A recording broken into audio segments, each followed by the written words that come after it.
If you love politics, then you've definitely come across the news of Charlie Cook and his assassination. You know, he was killed yesterday, and it was global news, and everybody who was online at that time at around 10 p.m. Kenyan time, we saw Charlie being shot on the neck and died. We saw somebody lose a life on a on a global stage, because in the modern era where there's social media, we consume news globally. So it's tragic news because a life was lost, but also in politics, it's an event, a critical event in modern politics that calls for analysts and political people interested in politics to come and analyze this kind of event, to learn from it and avoid this kind of killings, political motivated killings and violence. For those who don't know Charlie, he's a very famous political activist, mostly leaning toward the conservative side of politics in the United States. He's only 31 years old, and he was only 31 years old when he was dying, when he was being assassinated. Sorry, and he had a wife and two kids. He lives behind a wife and two kids. So he's somebody who was building his life and just young and getting his foot into politics. So his killings bring about a debate on the modern politics, because what this assassination do not only happen in the United States, but they happen everywhere. Where somebody with a different opinion comes in, just an opinion, not any other thing, but it fires up anger from other people, and it ends up into an assassination or something of the sort. Somebody feels threatened just because of a political opinion.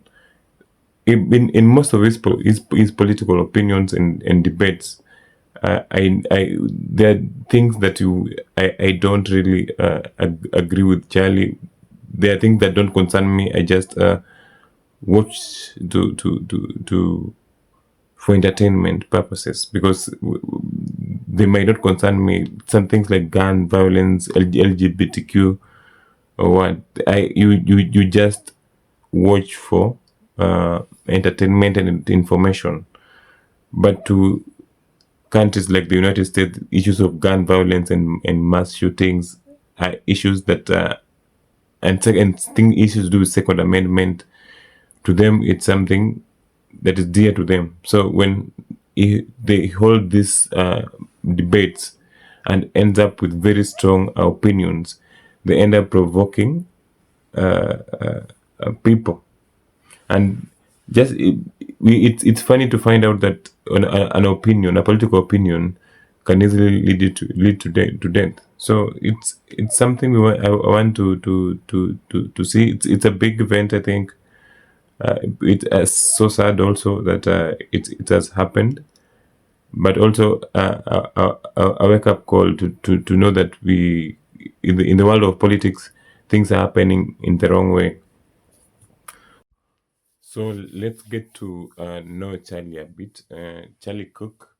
If you've been on social media and you love politics, that you've definitely come across some of his clips when he's holding debates, uh, political debates, debating people regarding guns, regarding black racism, slavery, things like those. In these clips, video clips, and is debates, you see him take very strong opinions that people may be afraid to say, but he says them the way he wants. But because there's freedom of expression, and you are supposed to express yourself the way you feel, there's freedom of political freedoms. Maybe mostly in the United States, where it's called the land of the free, which we don't know how that sounds now. But these debates, that's where most people have known Charlie Cook throughout the world. So he has been in politics for quite some time, starting I think from high school, from the information I'm getting from high school, and he has been in politics for more for his in his 20s up to now, and he was really rising, and many people were thinking that he might be a contender in the Republican side of politics because he was a conservative. So at that young age of 31 that he has been assassinated, he had a very strong political following from people, and also had a lot of critiques, and also he received a lot of backlash from people regarding his political views. So his involvement in politics led to the establishment of Turning Point USA, which was a movement that was aimed at promoting conservative values, something like free markets and limited government on campuses. That's why you can see him at this point. He was in Utah Valley, where he was being Utah Valley University, where he was holding those very interesting debates, and he has grown over the years to be very powerful, especially among the young people. It's difficult to find young conservative people, mostly among the Gen Zs, among the millennials. It's difficult to find. Most of them are liberal. In USA, most of them are liberal. They're leaning toward LGBTQ. They don't like these Christian views. Mostly they want secular views. They tend uh, to move to gravitate towards secular views rather than Christian views. But if you look at Charlie, he had those kind of Christian views, those conservative Christian who believed in families, who believed in family. So it's one of those views. It's interesting to analyze his political views and his political stance, because most African countries and most African societies would lean towards conservative views. Things to do with God, things to do with your belief, conserving your culture and stuff. Those are conservative views where you hang out onto your ways, your Christian, the conservative, not the modern and the contemporary way of living, or worldview. Yeah. So that's brings to debate this issue of political provocation, because Charlie was no, was wasn't famous because he was polite and moderate. No, he was famous because he was very provocative when it comes to politics. And the people who love those provocative kind of politics. Even me, I enjoy those kind of politics where you try to provoke, but they're only opinions. They're not supposed to end up into assassinations. They're just opinions. We debate until we get common grounds. It's good to push limits to provoke some of these beliefs that we have. There's no perfect belief, so it's nice to have. Though I might not I might not agree with you, but you have the ability to believe in what you believe, and push those views, so that people you can learn more, and people you can also teach people more. So he has also uh, had issues with race, where we've had him having views that have really brought something to in borderline of racism. It borders racism, where you can see he's very critical of the black community and the African community, uh, saying how they live, then playing the economic inequalities, you know, and also systemic racism among the blacks. So he downplayed them, and you might have seen him as somebody who promotes the white kind of uh, the whites. he has been mentoring these young conservative views in campuses and being the voice among the, because being a young conservative in the United States, it can be difficult. I believe now where the world is, where Democrats and liberal have their own views that tend to resonate a lot among the young people. So the young conservative tend to be kind of marginalized. I don't want to say marginalized, but it tends to be something new uh, for for them, and brings a lot of condemnation. That's why Charlie was getting this kind of condemnations, and and and being called provocative. Yeah, and it is ironic that Charlie was killed uh, by a gunman, was assassinated by the same gun and laws that he was really supporting. He was an apologetically a pro-gun person supporting second amendment. He said that the Second Amendment is the ultimate guarantee of freedom. So he has been promoting this for Americans to hold guns and to have the right to have guns, but the same gun, the ease of acquiring gun is what really led to his untimely death, led to his assassination.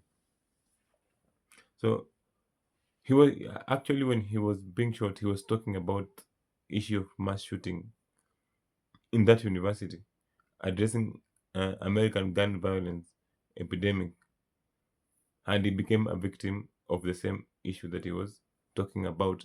And that very day that he was talking about guns, is the same day he was shot on the neck and he lost his life. And what has really put Charlie in danger is just his political views. Yeah, it's somebody can say it's a dangerous talk. It's not dangerous. It's a dangerous talk that really the broad bloodline between commentary and provocation. Yeah, toward groups like LGBTQ, toward the blacks. Now these views brought uh, enemies, political enemies. Yeah, and at the same time, there was millions of followers of his views, and most of them were Republicans. And it made him a target of the toxic, made him toxic towards people who with a different opinion. So even his death has brought so many mixed reactions. We have seen there are people who have been celebrating his death. There are people who there are people who feel sorry for him, but it's a life lost, I think, and a life lost over our opinion is unwarranted. It does not make sense for somebody to lose life just because they had an opinion. So it's sad somebody has lost his life.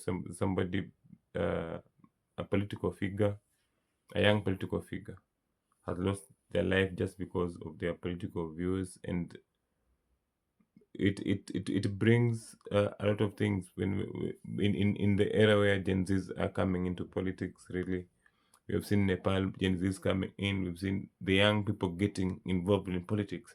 I think the era of political assassinations should be behind us, and especially for democracies around the world. People who go to vote, people who are allowed to have these freedoms.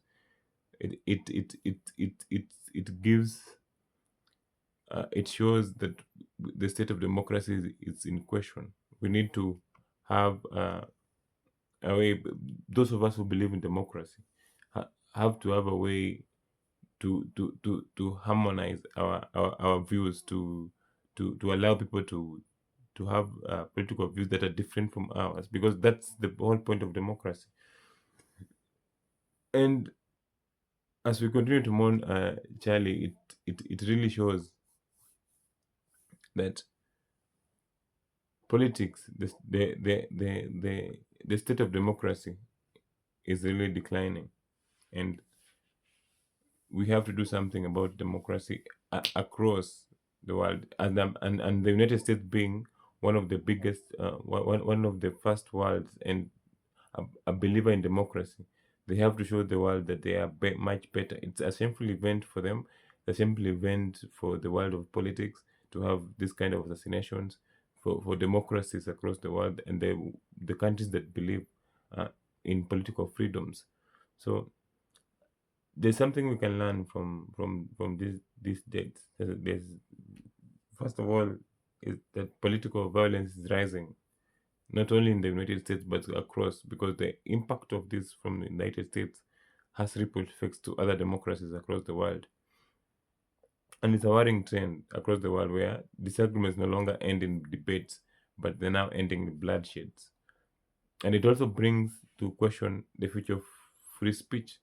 I think one of the best things we've enjoyed over the past 20 years is the ability to speak, yeah, and freely.